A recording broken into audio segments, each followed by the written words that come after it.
नमस्कार विद्यार्थी मित्रांनो, मी सुशील दरवे तुमचं स्वागत करतो।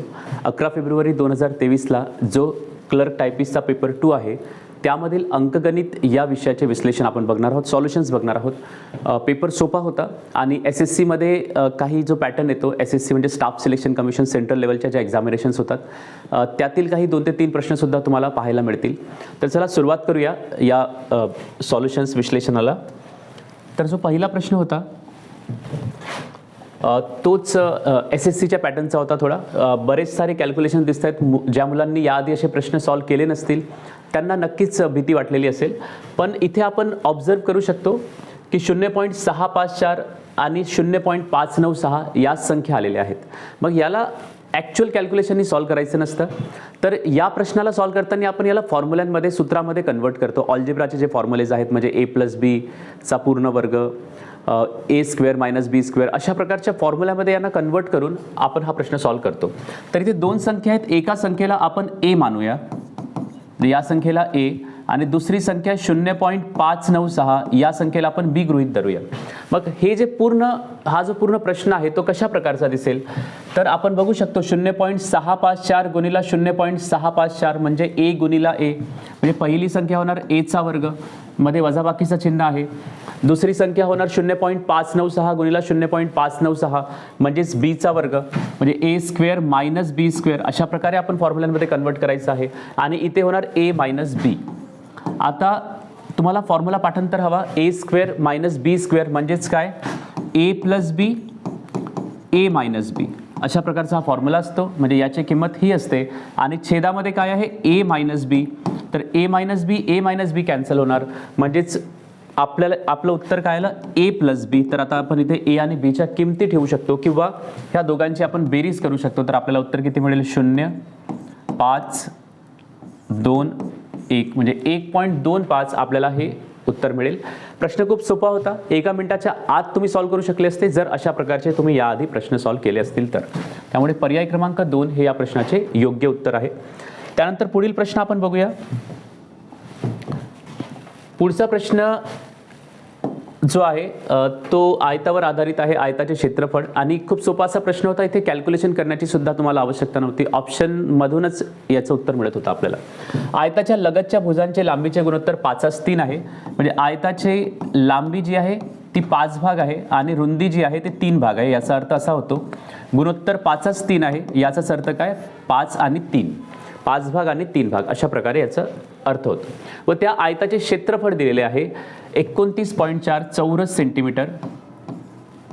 आणि आता क्षेत्रफळाचा फॉर्म्युला अप्लाय करून आपण उत्तर नक्कीच काढू शकतो, पण बघा ऑप्शनवरून कशा प्रकारे करू शकतो।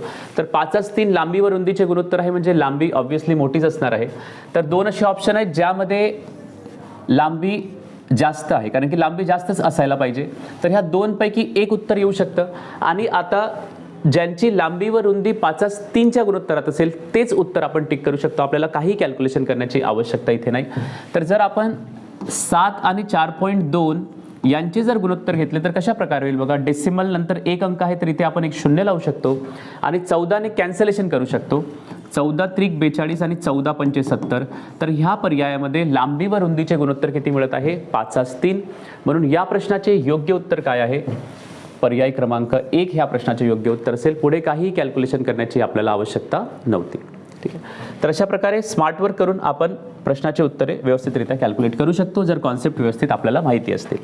त्यानंतरचा प्रश्न अगदी सोपा होता, खूपच सोपा असा प्रश्न होता की पायथागोरसचे त्रिकूट किती आहेत हे विचारलेलं होतं। पायथागोरस थेरम तुम्हाला माहिती असेल, काटकोन त्रिकोणात तो अप्लाय होतो पायथागोरस थेरम। एकदा मी रिवाइज करून देतो तुम्हाला की याला आपण म्हणतो बाजू 1 व बाजू 2, आणि पायथागोरस थेरम प्रमेय जो आहे तो फक्त काटकोन त्रिकोणातच अप्लाय केला जातो आणि हा असतो कर्ण। तर थेरम कसा आहे, कर्ण किंवा हायपोटेनसचा वर्ग बरोबर बाजू 1 चा वर्ग अधिक बाजू 2चा वर्ग हा पायथागोरस थेरम आहे. आता इथे आपल्याला अप्लाय करायचं आहे, तर तुम्ही अप्लाय करू शकता यामध्ये फॉर्म्युल्यामध्ये व्हॅल्यू ठेवून. एक मी तुम्हाला सॉल्व्ह करून दाखवतो. जसं 9, 40 आणि 41 आहे, तर ऑब्व्हियसली जी मोठी बाजू असेल ती कर्ण असेल. म्हणजे ही 41, हे 9 आणि हे 40, म्हणजे या दोघांच्या वर्गांची बेरीज 41च्या वर्गाच्या बरोबर यायला पाहिजे. तर आपण बेरीज करूया. 40चा वर्ग किती? 4 चौक 16 आणि 2 शून्य, आणि 9चा वर्ग किती? 81, म्हणजेच 1 6 8 1. हा कुणाचा वर्ग झाला? म्हणजे हे वर्गांची बेरीज झाली. आता 41च्या वर्गाच्या बरोबर हे 1 6 8 1 यायला पाहिजेत. 41चा वर्ग किती होणार? तर 41 गुणिले 41, तर 1 8 आणि 16, म्हणजे हे बरोबर येत आहेत. म्हणजे इथे पायथागोरसचा प्रमेय अप्लाय होत आहे. अशाच प्रकारे आपल्याला इतर संख्या सुद्धा कॅल्क्युलेशन करायचे होते. सोपा असा प्रश्न होता. आणि ज्यांनी याआधी पायथागोरस प्रमेयाचे त्रिकूट बघितले असतील तर त्यांना लगेच त्या व्हॅल्यूज सुद्धा लक्षात असतील, कारण की बरेच विद्यार्थी क्लरिकलच्या लेवलच्या एक्झामिनेशनमध्ये पायथागोरसचे काही त्रिकूट आहेत ते पाठांतरच करतात. तुम्ही सुद्धा करू शकता. तर यामध्ये हा पायथागोरसचा त्रिकूट नाही आहे आणि हा सुद्धा पायथागोरसचा त्रिकूट नाही आहे. तर इथे दोनच जे आहेत ते पायथागोरस चे त्रिकुटे आहेत. म्हणजे या प्रश्नाचं योग्य उत्तर काय येईल? पर्याय क्रमांक 2 हे या प्रश्नाचं योग्य उत्तर येईल. त्यानंतर पुढील प्रश्न आपण बघूया. पुढचा प्रश्न परत ऑप्शनवरूनच आपण सॉल्व्ह करू शकत होतो. खूप सोपा असा प्रश्न होता. 2 संख्यांचे गुणोत्तर 3/4 आहे. 2 संख्या आहेत आणि त्यांचा लसावी किती आहे? 84 आहे. आता लसावीचा अर्थ काय? तर ज्या संख्या आहेत त्यांनी भाग जाणारी सर्वात लहान संख्या. एक्झाम्पल, समजा 6 आणि 4 यांचा जर लसावी काढायचा असेल म्हणजे काय असतं? 6 आणि 4ने भाग जाणारी सर्वात लहान संख्या म्हणजे कोणती असेल? 12. हा लसावीचा अर्थ होतो. आता संख्यांचे गुणोत्तर 3/4 आहे, म्हणजे ह्या संख्या ज्या असतील त्या 84ला नक्कीच पूर्णपणे भाग देतील.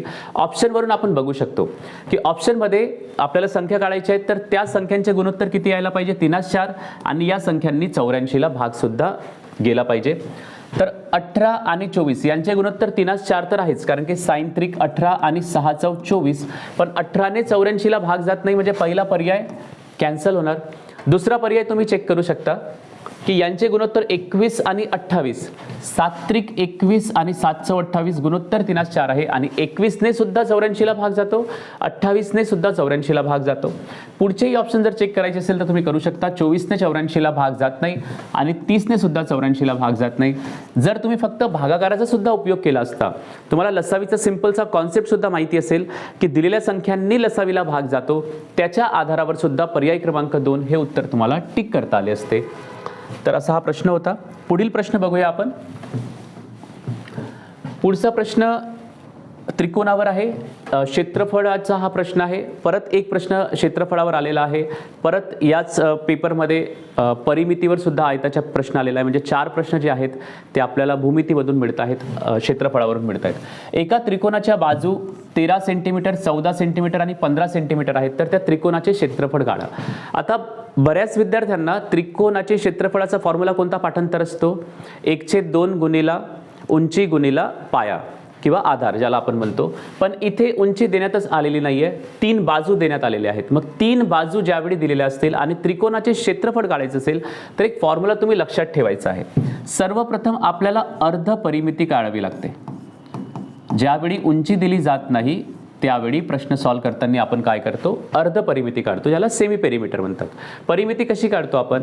3ही बाजूंची बेरीज करतो, आणि अर्ध परिमिती काय होणार? 3ही बाजूंच्या बेरजेची अर्धी म्हणजे हाफ. 2ने भाग दिला तर आपल्याला अर्ध परिमिती मिळणार आहे. तर परिमिती म्हणजे काय? 13 अधिक 14 अधिक 15, आणि याला 2ने जर आपण भाग दिला तर अर्ध परिमिती मिळेल. तर यांची बेरीज किती होणार? 42 भागीला 2, म्हणजे 21 ही जी आहे अर्ध परिमिती आलेली आहे. याला आपण S ने डिनोट करूया, सेमी पेरिमीटर. ओके. आता त्रिकोणाच्या क्षेत्रफळाचा फॉर्म्युला काय असतो बघा? त्रिकोणाचे क्षेत्रफळ, आणि हा फॉर्म्युला पुढच्या परीक्षांसाठी तुम्ही सुद्धा लक्षात ठेवा. तर त्रिकोणाचे क्षेत्रफळ काय असतं? तर वर्गमुळात अर्ध परिमिती S इंटू S-A, S-B आणि S-C हा फॉर्म्युला असतो. आणि यामध्ये A, B आणि C ह्या काय असतात? त्रिकोणाच्या बाजू असतात. बाजू 1, बाजू 2 आणि बाजू 3. आता अर्ध परिमिती काढली की आपल्याला फक्त इथे किमती मांडणी करायची आहे, किमती ठेवायच्या आहेत. तर आपण कॅल्क्युलेशन करूया. सेमी पेरिमीटर किती आलंय 21, 21 गुणिला एस मायनस ए म्हणजे 21 वजा ए म्हणजे पहिली बाजू 13, अशा प्रकारे होईल. 21 वजा 13 म्हणजे किती 8 इंटू एस मायनस बी म्हणजे 21 वजा दुसरी बाजू म्हणजे 14 किती येणार 7 इंटू इथे 21 वजा 15 म्हणजे किती येणार 6. आता यांचा गुणाकार करून सुद्धा तुम्ही वर्गमुळाच्या बाहेर संख्या काढू शकता किंवा याला ब्रेक करू शकतो आपण अशा प्रकारे. बघा 21ला कसं लिहू शकतो आपण 7 गुणिला 3 अशा प्रकारे लिहू शकतो. इथे ऑलरेडी एक 7 आलेला आहे. 8ला लिहू शकतो आपण 4 गुणिला 2, 7 आपण जसे तसेच ठेवूया आणि 6ला लिहू शकतो आपण 3 गुणिला 2. अशा प्रकारे का ब्रेक केला आपण, कारण की संख्यांचा गुणाकार जर वर्गमुळाच्या आत 2 वेळा असेल म्हणजेच तो वर्ग होतो आणि तो बाहेर निघून ती एकच संख्या येते. म्हणजे 7 गुणिला 7, 7चा वर्ग तयार होईल आणि बाहेर येणारी संख्या कोणती असेल 7 असेल. म्हणजे वर्गमुळात ए इंटू ए असेल तर बाहेर कोणती संख्या येते ए, वर्गमुळात बी इंटू बी असेल तर बाहेर कोणती संख्या येणार बी. मग अशाच प्रकारे आपण असे पेअरिंग केलेले आहेत की 7 इंटू 7 2 संख्यांचा गुणाकार आहे म्हणजे बाहेर किती येणार 7. मग 3 सुद्धा 2 वेळा आलेला आहे, 3 गुणिला 3 म्हणजे बाहेर किती येणार 3, 2 गुणिला 2 म्हणजे बाहेर किती येणार 2 आणि 4 गुणाचा वर्ग आहे 2चा वर्ग आहे.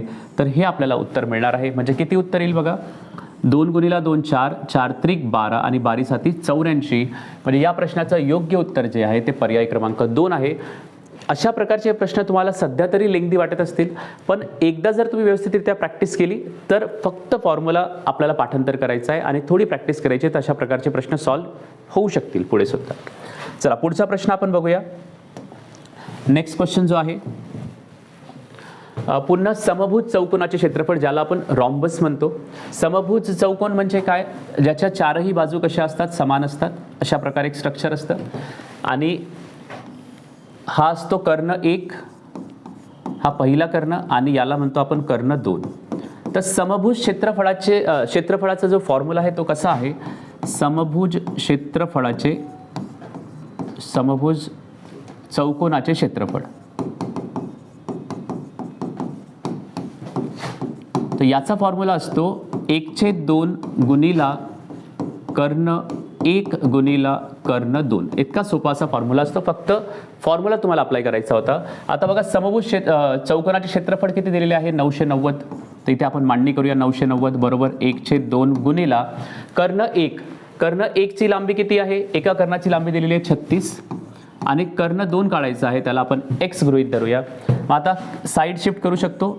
990 2 छेदामध्ये आहेत इकडे येऊन गुणाकारामध्ये येतील आणि 36 गुणाकारामध्ये आहेत तर ते छेदामध्ये येतील बरोबर x. हे कॅन्सलेशन करून आपण उत्तर काढू शकतो. कॅन्सलेशन करूया. 2 1 2 18 वेळा भाग जाईल 2 ने आणि 18 ने सरळ याला भाग देऊया. 18 पंचे 90, हातचे आले 9 आणि 18 पंचे 90 म्हणजे x ची किंमत किती आलेली आहे 55 आलेली आहे 55. म्हणजे पर्याय क्रमांक 1 ह्या प्रश्नाचे योग्य उत्तर असेल. परत ज्यांना सूत्र हे पाठांतर असतं त्यांना खूप लवकर या प्रश्नाचं उत्तर काढता आलं असतं. आता पुढचा प्रश्न आपण बघूया. नेक्स्ट क्वेश्चन जो आहे तो परत आयतावर आहे. एक आयत आहे, रेक्टँगल आहे आणि त्यामध्ये एक ट्रायंगल तयार होत आहे AOB. याची परिमिती काढायची आहे आणि परिमिती म्हणजे तुम्हाला माहिती आहे आपण आधीच्या प्रश्नामध्ये पण डिस्कस केलेलं आहे की सर्व बाजूंची बेरीज जी असते कोणत्याही आकृतीची त्याला आपण परिमिती म्हणतो. आता इथे बघा आयताच्या अपोजिट साईड जे आहेत विरुद्ध बाजू आहेत त्या समान असतात. म्हणजे ही बाजू 5 आहे तर ही बाजू सुद्धा किती असेल 5 असेल. आता आपल्याला ही बाजू माहिती पाहिजे आहे. तर ह्या दोन्ही बाजू बघा जो पण आयत असतो त्याचे जे कर्ण असतात ते समान लांबीचे असतात आणि हे कर्ण ज्या पॉइंटला भेटतात एकमेकांना छेदतात तर ते या कर्णाला 2 भागात डिवाइड करतात. म्हणजे समजा या कर्णाची लांबी जर 10 सेंटीमीटर असेल तर याची लांबी 5 होणार आणि याची लांबी सुद्धा 5 होणार आणि या कर्णाची लांबी 10 आहे म्हणून या कर्णाची लांबी सुद्धा किती असेल 10. म्हणजे आयताचे कर्ण जे असतात ते समान असतात आणि ज्या पॉइंटला ते एकमेकांना छेदतात ते अर्ध्या अर्ध्या इक्वल पार्ट्समध्ये त्यांना ते डिवाइड करतात. म्हणजे हे 5 सेंटीमीटर असेल तर हे सुद्धा 5 सेंटीमीटर असेल. म्हणजेच आपल्याला कोणता तरी कर्ण काढावा लागेल आणि कर्ण कशा प्रकारे काढता येईल तर पायथागोरसचा प्रमेय आपण इथे अप्लाय करूया ह्या राईट अँगल ट्रायंगलमध्ये किंवा काटकोन त्रिकोणामध्ये. तर ही बाजू 12, ही बाजू 5, तर आपल्याला हा कर्ण काढता येईल. तर कशा प्रकारे कर्णाचा वर्ग आता आपण बघितला होता पायथागोरसच्या प्रमेयात, कर्णाचा वर्ग बरोबर किंवा कर्ण बरोबर काय, बाजू 1चा वर्ग अधिक बाजू 2चा वर्ग. तर बाजू 1 कोणती आहे 12, तर 12चा वर्ग करणार आपण इथे, आणि बाजू 2 कोणती आहे 5, तर 5चा वर्ग करणार. म्हणजे वर्गमुळात किती येणार 144 अधिक 25 बरोबर 169. म्हणजे हा कुणाचा वर्ग आहे 13. म्हणजे आपल्याला कर्णाची लांबी मिळालेली आहे 13, आणि या पॉईंटपासून हे 6.5 होणार आणि हे 6.5 होणार. तशाच प्रकारे हे सुद्धा 6.5 होणार आणि हे सुद्धा 6.5 होणार. म्हणजे आता परिमिती किती मिळालेली आहे ए ओ बी ची 6.5 6.5 13, 13 आणि 5 किती 18. तर या प्रश्नाचं उत्तर काय येणार 3 येणार. म्हणजे पायथागोरसचा प्रमेयाचा उपयोग करून आपल्याला आधी कर्ण कॅल्क्युलेट करायचा होता. आता पुढील प्रश्न बघूया आपण. पुढचा प्रश्न एजेसवर आधारित प्रश्न आहे.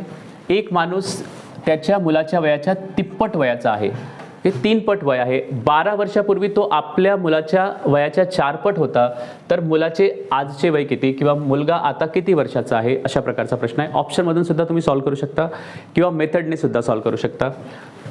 तर चला मेथडने सॉल्व्ह करूया. मुलगा आता त्याच्या मुलाच्या वयाच्या किती आहे 3 पट. तर माणूस आपण कन्सिडर करूया त्याचे एज 3x आणि मुलाचे वय किती कन्सिडर करूया x. हे आजचे वय आहे 3x आणि x. आता प्रश्नामध्ये जी अट देण्यात आलेली आहे त्याच्या आधारावर इक्वेशन कशा प्रकारे तयार होईल. 12 वर्षापूर्वी जायचं आहे आपल्याला. तर 12 वर्षापूर्वी व्यक्तीचे वय किती होणार 3x वजा 12 आणि मुलाचे वय किती होणार x वजा 12. हे 12 वर्ष आधीचे वय मिळालेले आहे आणि त्यावेळचे गुणोत्तर किती होते तर 4 पट होते. म्हणजे गुणोत्तर किती असणार 4:1 असणार.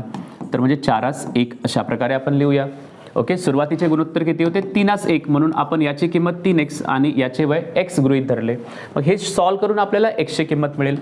तर क्रॉस मल्टिप्लिकेशन करतो, तिरपा गुणाकार करतो. 1 ने गुणाकार केला तर सेम संख्या मिळणार आहे 3x वजा 12 आणि अशा 4चा गुणाकार x वजा 12 सोबत करणार आहोत. तर 4 गुणिला x होणार 4x वजा 4 गुणिला 12 होणार 48. मग आता 12 किंवा 3x इकडे शिफ्ट करूया, 48 या बाजूला शिफ्ट करूया, मायनसचे होणार प्लस. तर 48 वजा 12 बरोबर 36 आणि 3x तिकडे जाऊन मायनस होणार. तर 4x वजा 3x बरोबर x. म्हणजे x ची किंमत किती मिळालेली आहे आपल्याला 36 मिळालेली आहे. तर आता आपल्याला प्रश्न विचारलेला आहे मुलगा आता किती वर्षाचा असेल. तर x म्हणजेच किती 36 वर्षांचा असेल. तर आपल्याला या प्रश्नाचे उत्तर मिळालेले आहे 36. कॅल्क्युलेशन्स आपण एकदा परत करूया. 3x वजा 12 x वजा 12 1 गुणिला 3x आणि 4x आणि 48. ओके ठीक आहे. तर x ची किंमत किती मिळालेली आहे आपल्याला 36 मिळालेली आहे. आता पुढील प्रश्न बघूया आपण. प्रश्न क्रमांक 14.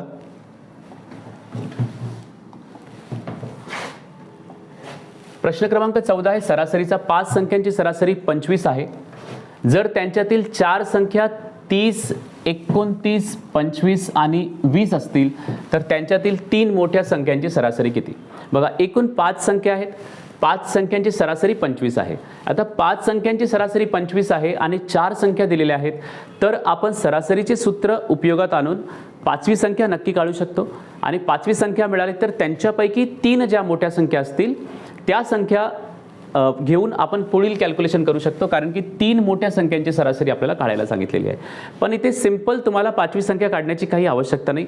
सरासरीचा एक बेसिक कॉन्सेप्ट तुम्हाला लक्षात असायला पाहिजे. 5 संख्यांची सरासरी किती आहे 25 आणि त्यांच्यापैकी 4 संख्या बघा कोणत्या आहेत 3 29 25 आणि एक संख्या आहे 20. आता इथे आपण बघू शकतो संख्यांची सरासरी 25 आहे आणि 3 संख्या ऑलरेडी कशा आहेत 25 पेक्षा मोठ्या आहेत आणि एकच संख्या 25 पेक्षा लहान आहे. म्हणजे ऑन एन ॲव्हरेज प्रत्येकाची किंमत 25 आहे. तर हे 30 25 पेक्षा कितीने जास्त आहेत 5 ने जास्त आहेत. हे 29 25 पेक्षा कितीने जास्त आहेत 4 ने जास्त आहेत. हे 25 च्या बरोबरच आहेत. म्हणजे इथे नो प्रॉफिट नो लॉस म्हणजे 0 आणि 20 जे आहेत ते 5 ने कमी आहेत. ओके, अशा प्रकारे सरासरीपासूनचा आपण फरक काढला तर आपल्याला लक्षात येईल की +5 आणि -5 हे कॅन्सल होतील.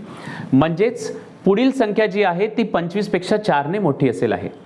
पण जर 4 ने लहान असणार आहे कारण की ओव्हरऑल सरासरी किती आहे 25. म्हणजेच पुढील संख्या किती असणार आहे, 25 वजा 4 बरोबर 21च असणार आहे. ती संख्या 25 पेक्षा लहानच असणार आहे आणि आपल्याला सर्वात मोठ्या संख्यांची सरासरी काढायची आहे, 3 मोठ्या संख्यांची. जर हा कॉन्सेप्ट थोडा डिफिकल्ट जात असेल तर सरळ तुम्ही काय करू शकता, सरासरीचा वापर करून, सरासरीच्या फॉर्म्युल्याचा उपयोग करून 5वी संख्या काढू शकता. तशा प्रकारे सुद्धा करून बघूया ज्या मुलांना हा कॉन्सेप्ट डिफिकल्ट जाईल. तर सरासरीचा फॉर्म्युला काय असतो, संख्यांची बेरीज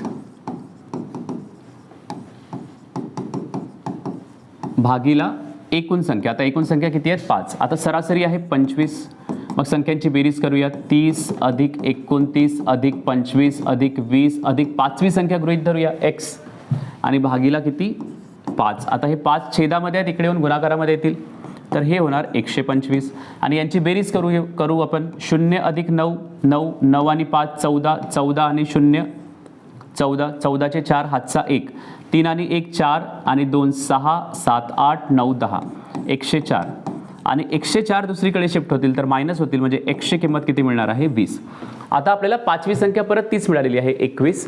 आता यांच्यापैकी सर्वात 3 मोठ्या संख्या कोणत्या, 30 29 आणि 25 या 3 मोठ्या संख्या आहेत. मग यांची सरासरी काढूया. तर यांची बेरीज करावी लागेल आपल्याला. यांची बेरीज किती येणार, 4 हातचा आला 1 8 84 आणि या बेरजेला 3 ने भाग द्यावा लागेल, कारण की 3 संख्यांची आपल्याला सरासरी काढायची आहे. 3 ने भाग दिला तर तुम्हाला उत्तर मिळेल 28. म्हणजे या प्रश्नाचं योग्य उत्तर काय, 28. पर्याय क्रमांक 3 सरासरीचा. खूप सिंपल असा हा प्रश्न होता, तुम्हाला सॉल्व करता आला पाहिजे तो आणि तुम्ही केला सुद्धा असेल. त्यानंतर प्रश्न क्रमांक 15 पर्सेंटेजवर आधारित प्रश्न आहे. राजूचा पगार अगोदर 10% कमी केला व नंतर तेजीमुळे तो 20% वाढवला तर मूळच्या पगारात किती टक्के वाढ झाली. एक सोपा फॉर्म्युला सुद्धा अप्लाय करू शकता किंवा त्यापेक्षाही बेसिक एक कॅल्क्युलेशन करू शकता. तुम्ही काय करा, म्हणजे इथे बेस व्हॅल्यू चेंज होत आहे. बेस व्हॅल्यू चेंज म्हणजे जी संदर्भ संख्या असते, म्हणजे सुरुवातीचा पगार आधी 10% कमी झाला. म्हणजे समजा सुरुवातीचा पगार 100 असेल तर तो आता 90 झाला आणि त्यानंतर 20% वाढला, तर 20%ची वाढ कशामध्ये होईल, 90 मध्ये होईल की जे सुरुवातीचा पगार आहे त्याच्यामध्ये होईल. तर ऑब्व्हियसली नंतरच्या संख्येमध्ये होईल, नंतरच्या पगारामध्ये होईल. म्हणजे इथे बेस व्हॅल्यू चेंज होत आहे. तर बेस व्हॅल्यू चेंजचा प्रश्न आपण कशा प्रकारे सॉल्व्ह करतो, 100% मध्ये प्लस किंवा मायनस करून आपण अशा प्रकारचे प्रश्न सॉल्व्ह करतो. तर आपण इथे पगार कमी झाला आहे तर मायनसचं चिन्ह उपयोगात आणणार, पगार वाढलेला आहे तर प्लसचं चिन्ह उपयोगात आणणार.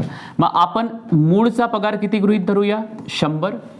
आता तो सुरुवातीला 10% कमी केला, म्हणजे किती टक्के राहिला तो आता, 90%.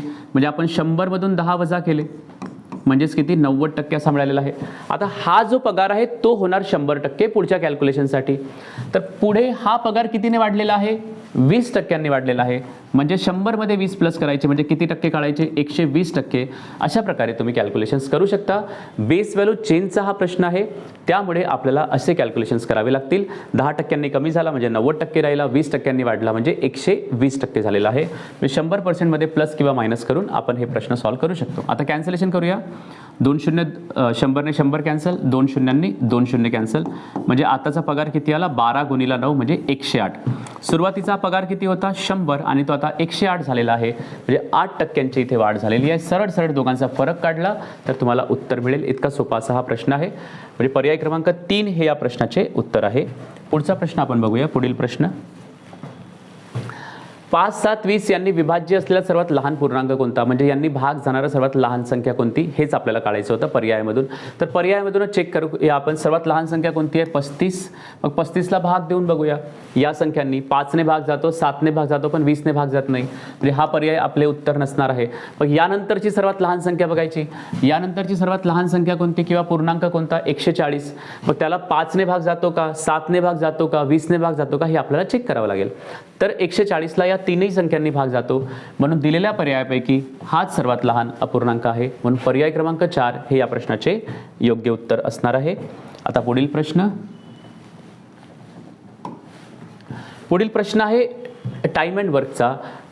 अलीकडे MPSCच्या प्रत्येक परीक्षेमध्ये टाइम अँड वर्क या टॉपिकवर एक प्रश्न असतोच आणि सोपा असा हा प्रश्न आहे. एक काम पूर्ण करण्यासाठी लीनाला 6 दिवस, म्हणजे बघा लीनाला 6 दिवस, तेच काम करण्यासाठी मीनाला 12 दिवस, मीनाला 12 दिवस, तर टीनाला किती दिवस लागतात, 4 दिवस लागतात.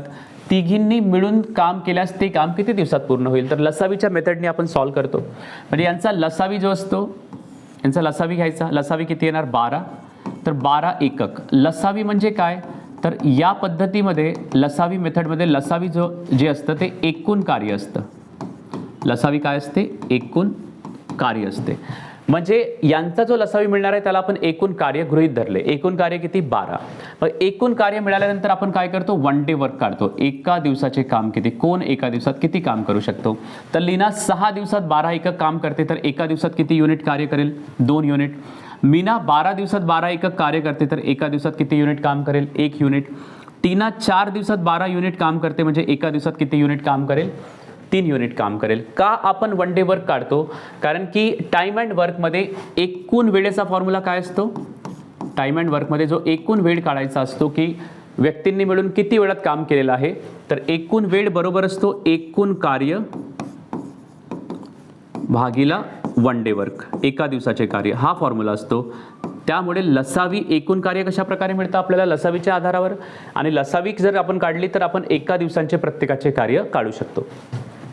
मग आपल्याला तिघांचा मिळून एकूण वेळ काढायचा आहे, म्हणून तिघांचे एका दिवसाचे कार्य आपण कॅल्क्युलेट करूया. तर तिघांचे एका दिवसाचे कार्य किती होणार, 2 + 1 + 3 बरोबर 6 एकक. म्हणजे तीनही मिळून एका दिवसात 6 एकक कार्य करतात. त्यांना एकूण किती कार्य करायचे आहे, एकूण कार्य आहे 12 एककांचे, म्हणजे एकूण लागणारा वेळ किती येणार 12/6 म्हणजे 2 दिवस. हे या प्रश्नाचे योग्य उत्तर असणार आहे. म्हणजे पर्याय क्रमांक 2 हे या प्रश्नाचे योग्य उत्तर असेल. पुढचा प्रश्न, नेक्स्ट क्वेश्चन. तर ॲडिशनचा हा प्रश्न होता, म्हणजे काही कॅल्क्युलेशन बेस्ड प्रश्न येतात तशा प्रकारचा हा प्रश्न होता. एका व्यक्तीने 4,000 रुपयांचे कर्ज 8 हप्त्यात परत केले व प्रत्येक हप्त्यात या आधीच्या हप्त्यापेक्षा 50 रुपये जास्त दिले, तर पहिला हप्ता किती रुपयांचा होता. म्हणजे कशा प्रकारे देत आहे तो, 50 रुपये प्रत्येक हप्त्यात अधिक देत आहे. म्हणजे पहिल्या आठवड्यात X रुपये देत असेल, प्रत्येक हप्त्यात त्या आधीच्या हप्त्यापेक्षा 50 रुपये जास्त देतो. म्हणजे समजा पहिल्या आठवड्यात X दिले, तर दुसऱ्या आठवड्यात किती होणार, X + 50 होणार. तिसऱ्या आठवड्यात किती होणार, X + 100 होणार. चौथ्या आठवड्यात किती होणार, X + 150 होणार. म्हणजे 50-50 रुपये तो वाढवत चाललेला आहे. असे किती हप्ते आहेत, 8. तर आपण गृहीत धरूया, पहिल्या हप्त्यात किती X, दुसऱ्या हप्त्यात किती होणार X + 50, तिसऱ्या हप्त्यात किती होणार X + 100, चौथ्या हप्त्यात किती होणार X + 150, पाचव्या आठवड्यात किती होणार X + 200, सहाव्या आठवड्यात X + 250, सातव्या आठवड्यात X + 300 आणि शेवटच्या आठवड्यात किती होणार X + 350. आणि या सर्वांची बेरीज कोणाच्या बरोबर होईल, 4,000च्या बरोबर होईल. या सर्वांची बेरीज कोणाच्या बरोबर होईल, 4,000ची, कारण की 4,000 रुपयांचे कर्ज 8 हप्त्यात फेडतो. मग यांची बेरीज बरोबर 4,000, तर यावरून Xची किंमत मिळेल आपल्याला. कशा प्रकारे मिळेल बघा, हे X 8 वेळा आहेत, म्हणजे हे कोणाच्या बरोबर होणार 8X अधिक, मग यांची बेरीज करून घेऊ आपण. 50 आणि 100 150, 150 आणि 150 300, 300 आणि 200 500, 500 आणि 250 750, 750 आणि 300 1050, 1050 आणि 350 बरोबर 1400, म्हणजेच 1400 ही बेरीज येईल. परत एकदा तुम्ही कॅल्क्युलेट करू शकता. अशा प्रकारे टप्पेसुद्धा तयार करू शकता. पहिली संख्या आणि शेवटची संख्या यांची बेरीज किती होणार 400, दुसरी संख्या आणि शेवटून दुसरी संख्या यांची बेरीज किती होणार 400, आणि यांची बेरीजसुद्धा 400 होणार, आणि मध्ये एक कोणती संख्या राहिलेली आहे 200. तर अशा प्रकारे 1400 ही बेरीज आलेली आहे. आणि 1400 आता आपण या बाजूला शिफ्ट करूया. तर 1400 4,000 मधून 1400 गेले किती किती राहणार 2600. 2600 बरोबर किती 8X. मग Xची किंमत किती, तर 2600/8 भागाकार करूया. 8 त्रिक 24, हातचे उरले 2, 8 दुनी 16, हातचे उरले 4 आणि 8 पंचे 40, म्हणजे Xची किंमत 325 रुपये आहे. तर पहिला हप्ता किती रुपयांचा होता, पहिला हप्ता आपण Xच मानलेला आहे, म्हणजे या प्रश्नाचे उत्तर किती येणार 325. म्हणजे Xची किंमत काढायची होती 8 संख्यांची बेरीज करून. सोपा असा प्रश्न होता, फक्त ही ओढ समजायला पाहिजे होती, आधीच्या हप्त्यापेक्षा 50 रुपये अधिक देत आहे, म्हणजे X + 50 X + 100. तर या प्रश्नाचे योग्य उत्तर काय असेल 325. पुढे बघूया. हा SSCच्या पॅटर्नचा प्रश्न होता, म्हणजे स्टाफ सिलेक्शन कमिशनमध्ये अशा प्रकारचे प्रश्न विचारले जातात. पण घाबरण्याची काही गरज नाही आहे, सोपे असतात असे प्रश्न, पण ते याआधी आपल्याला प्रॅक्टिस करणे खूप गरजेचं आहे परीक्षेच्या आधी. तर √3 बरोबर 1.732 असेल तर खालील समीकरणाची किंमत काढा. मग हे जे समीकरण दिलेले आहे याला √3च्या स्वरूपातच आपल्याला कन्वर्ट करावं लागतं. √3च्या स्वरूपात आपण कन्वर्ट करूया. म्हणजे अपूर्ण वर्गमुळाच्या आत √3 पाहिजे, म्हणजे 3 पाहिजे आहे. मग आता 192ला 3ने भाग द्यायचा. 192ला आपण 3ने भाग दिला तर किती होणार? 3 सख 18, हातचा 1 आणि 3 चौ 12. म्हणजे 192ला 3ने भाग दिला तर 64 येतील. म्हणजेच आपण 192ला अशा प्रकारे लिहू शकतो 64 गुणिला 3. का अशा प्रकारे लिहिण्याची गरज आहे? कारण की आपल्याला वर्गमुळाच्या आत 3 ही संख्या आणायची आहे. कारण की किंमत कुणाची दिलेली आहे? √3 ची दिलेली आहे. वर्गमुळात 3 ची किंमत दिलेली आहे.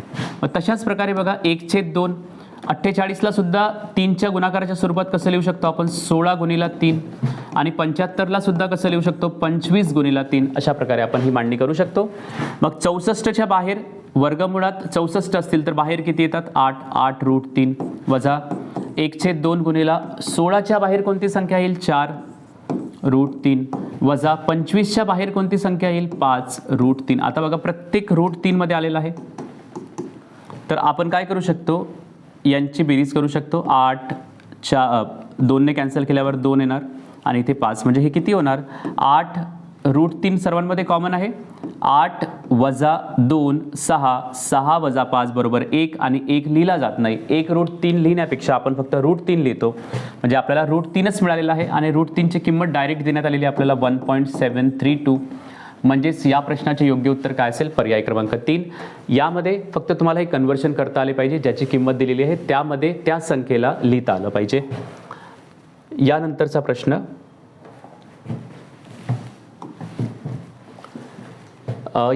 प्रश्न पण SSCच्या स्वरूपाचाच प्रश्न होता.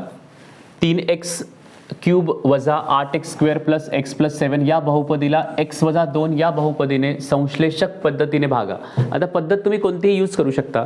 त्यामध्ये त्यांनी जी पद्धत दिलेली आहे त्याच पद्धतीने तुम्हाला भाग द्यायचा आहे किंवा उत्तर काढायचं आवश्यक नाही आहे. व उत्तर भाज्य बरोबर भाजक गुणिला भागाकार प्लस बाकी या स्वरूपात लिहा.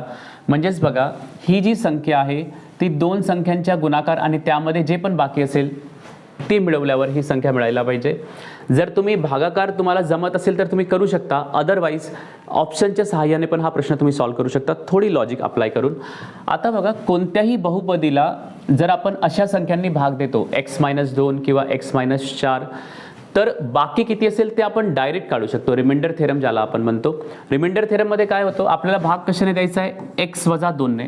आणि कधी कधी आपल्याला मुख्य परीक्षेमध्ये क्लरिकलच्या किंवा MPSC गट कच्या मुख्य परीक्षामध्ये बाकी सुद्धा काढायला येतं. तर बाकी कशा प्रकारे काढता येईल ते सुद्धा सांगतो आणि हा प्रश्न कशा प्रकारे सॉल्व्ह करायचा ते आपण इथे बघूया. तर x-2ने भाग दिला तर सरळ सरळ काय करायचं? x-2 बरोबर 0 लिहायचा. म्हणजे x ची किंमत किती होईल? 2.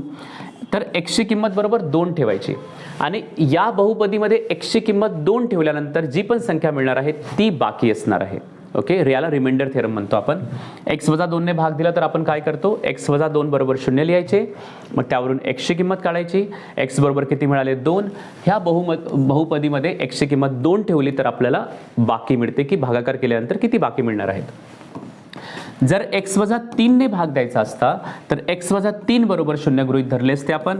म्हणजेच x बरोबर किती आले असते? 3. x ची किंमत 3 ठेवली असती तर आपल्याला बाकी मिळालेले असते. आता या बहुपदीमध्ये आपण 2 ठेवूया x ची किंमत. तर 3x³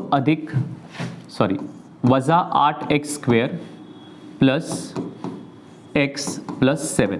आता इथे 2 ठेवू x ची किंमत.